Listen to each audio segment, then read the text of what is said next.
ஆதியாகமம் 43ஆம் அதிகாரத்தை நாம் எடுத்துக்கொள்ளலாம். ஆதியாகமம் 43ஆம் அதிகாரத்திலே 18வது வசனத்திலிருந்து நம்ம வாசிக்க போகிறோம். நீங்கள் எடுத்துக்கொள்ளுங்கள். 43ஆம் அதிகாரம் 18வது வசனத்திலிருந்து வாசிக்கலாமா?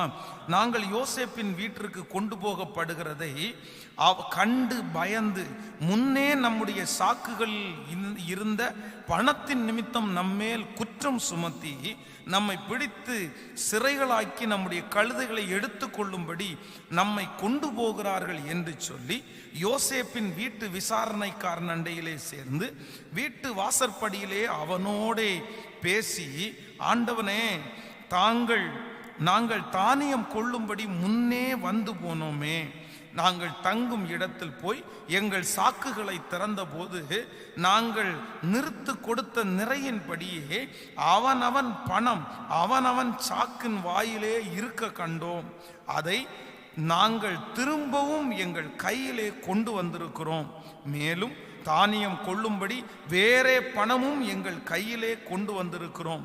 நாங்கள் முன் கொடுத்த பணத்தை எங்கள் சாக்குகளிலே போட்டது இன்னார் என்று அறியோம் என்றார்கள். அதற்கு அவன், உங்களுக்கு சமாதானம், பயப்பட வேண்டாம். உங்கள் தேவனும் உங்கள் தகப்பனுடைய தேவனுமாய் இருக்கிறவர் உங்கள் சாக்குகளில் அதை உங்களுக்கு புதையலாக கட்டளையிட்டார். நீங்கள் கொடுத்த பணம் என்னிடத்தில் வந்து சேர்ந்தது என்று சொல்லி சிமியோனை வெளியே அழைத்து வந்து அவர்களிடத்திலே விட்டான். மேலும் அந்த மனிதன் அவர்களை யோசேப்பின் வீட்டுக்குள்ளே கூட்டி கொண்டு போய் அவர்கள் தங்கள் கால்களை கழுவும்படி தண்ணீர் கொடுத்து அவர்களுடைய கழுதைகளுக்கு தீவனம் போட்டான். தாங்கள் அங்கே போஜனம் செய்ய போகிறதை அவர்கள் கேள்விப்பட்டபடியால் மத்தியானத்தில் யோசேப்பு வரும் அளவும் காணிக்கைகளை ஆயத்தமாய் வைத்து கொண்டிருந்தார்கள். யோசேப்பு வீட்டுக்கு வந்தபோது அவர்கள் தங்கள் கையில் இருந்த காணிக்கையை வீட்டுக்குள்ள அவனிடத்திலே கொண்டு போய் வைத்து தரை மட்டும் குனிந்து அவனை வணங்கினார்கள். அப்பொழுது அவன் அவர்கள் சுக செய்தியை விசாரித்து, நீங்கள் சொன்ன முதிர் வயதான உங்கள் தகப்பன் சுகமாய் இருக்கிறாரா, அவர் இன்னும் உயிரோடு இருக்கிறாரா என்று அவர்களிடத்தில் விசாரித்தான். நன்றாய் கவனிங்கள் ஆண்டவருடைய பிள்ளைகளே, இந்த வேத பகுதியிலே ஒரு நல்ல ஒரு சம்பவத்தை நம்ம வாசித்தோம். இஸ்ரவேலுடைய புத்திரர் ஆகிய கிட்டத்தட்ட 10 பேர், நீங்கள் வேதத்திலே வாசிக்கும் போது 10 பேர் என்ன செய்கிறாங்க அப்படின்னு சொன்னா, இப்பொழுது எகிப்திற்கு தானியம் கொள்ளும்படியாக அவர்கள் முன்பே வந்தார்கள். முன்பு வந்த போது யோசேப்பு அங்கே இருக்கிறான். இப்பொழுது அவர்களுடைய சாக்குகளிலே அவர்கள் கொண்டு போன, இங்கிருந்து கொண்டு போன அந்த பொருட்களுடைய சாக்குகளிலே இவர்கள் கொடுக்க வேண்டிய பணம் போடப்பட்டிருந்தது. பயந்து போறாங்க. யோசேப்பினுடைய வேலைக்காரத்தில் சொல்றாங்க, இந்த மாதிரி யார் போட்டதுன்னு தெரியல. உடனே அவர் சொல்றார், நீங்க ஒன்றும் பயப்பட வேண்டாம், உங்களுடைய பணம் எங்களிடத்துல வந்து சேர்ந்துருச்சு. இப்போ ஒன்று செய்யறாங்க, யோசேப்பு வரும் அளவும் அவனுக்கு காணிக்கை கொடுக்கும்படியாக அவங்க அப்படியே எடுத்து வச்சுட்டே இருக்கிறாங்களாம். எடுத்து வச்சுட்டு இந்த ஒரு சூழ்நிலையை பாருங்க. யோசேப்பு இன்னும் வரல.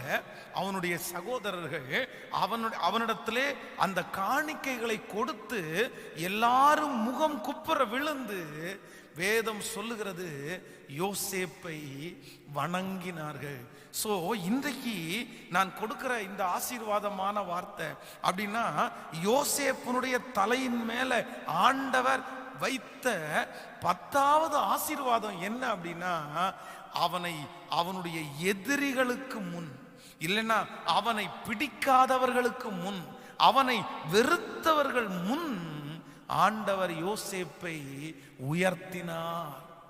சோ யோசேப்பினுடைய தலையின் மேல இருந்த 10வது ஆசீர்வாதம், அவனை பகைச்சாங்கல்ல, அவனை வெறுத்தாங்கல்ல, அவனை ஏளனமாய் பேசினாங்கல்ல, அவனை தூக்கி குழியில போட்டாங்கல்ல, அவனுடைய வஸ்திரத்தை உரிந்து கொண்டார்கள் அல்லவா, அவனை இதோ சொப்பனக்காரன் வருகிறான், இவனை கொன்னு போட்டுருவோம், இவனுடைய சொப்பனம் எப்படி நிறைவேறும் என்று கிண்டல் பண்ணாங்கல்ல, அவங்க எல்லாருடைய கண்களுக்கு முன்பாகவும் ஆண்டவர் யோசேப்பை கர்த்தர் உயர்த்தினார்.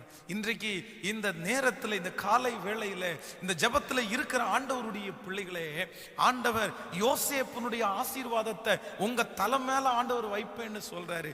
எந்த ஆசீர்வாதம் உங்க தலை மேல இருக்கும் அப்படின்னா, நீங்கள் ஒருவேளை இன்றைக்கு போகிற பாதை எதிரிகளுக்கு முன்பாக வெட்கப்பட்டு போகலாம்.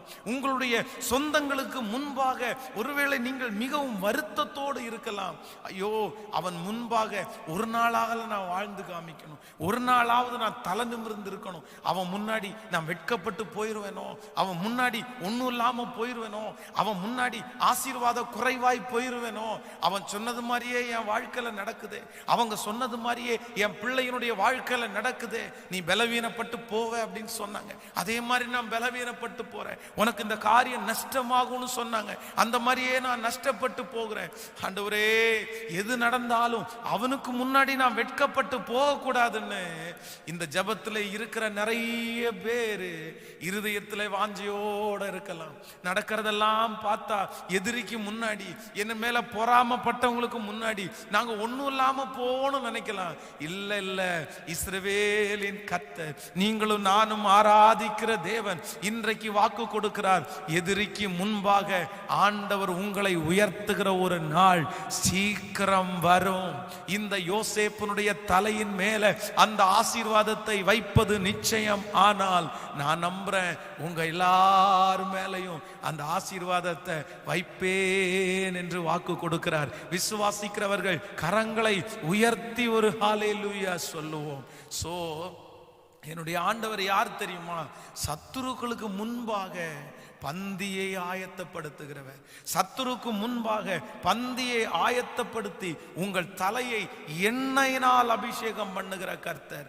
நீங்கள் ஆதியாகமத்திலே நீங்கள் ஆபிரகாமனுடைய மகன் ஈசாக்கை குறித்து வாசிக்கும் போது வேதம் சொல்லுகிறது, அவன் ஏசேக்கு என்கிற ஒரு துறவை தோண்டும் போது அவர்கள் தங்களுடையது என்று வாக்குவாதம் பண்ணுகிறார்கள்.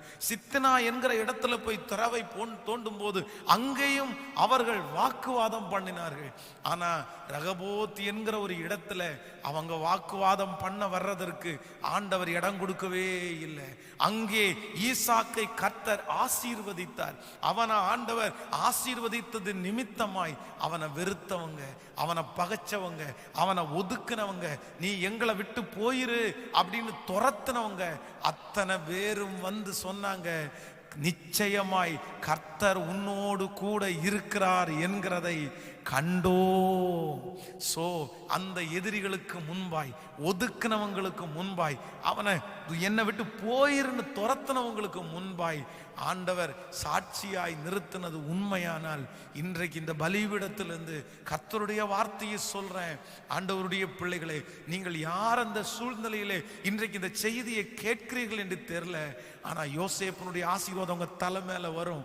ஆண்டவர் சொல்றாரு, நிச்சயமாய் எதிரிகளுக்கு முன்பாய், உங்களை ஒதுக்குனவங்களுக்கு முன்பாய், உங்களை துரத்தினவங்களுக்கு முன்பாய், உங்க மனசை கஷ்டப்படுத்தினவங்களுக்கு முன்பாய், இனி வளர மாட்டேன்னு சொன்னவங்களுக்கு முன்பாய், உங்களை சபிச்சவங்களுக்கு முன்பாய், உங்க மேல ரொம்ப பொறாமப்பட்டு உங்களை அவதூறாய் பேசின அந்த ஜனங்களுக்கு முன்பாய் உங்களை உயர்த்துகிற ஒரு நாள் சீக்கிரமாய் வரும் என்று நம்புறவர்கள் கரங்களை மேல தட்டி கர்த்தருக்கு மகிமை செலுத்தலாம். நிச்சயமாகவே அந்த நாள் வரப்போகிறது, சீக்கிரமாய் அந்த நாள் வரும்.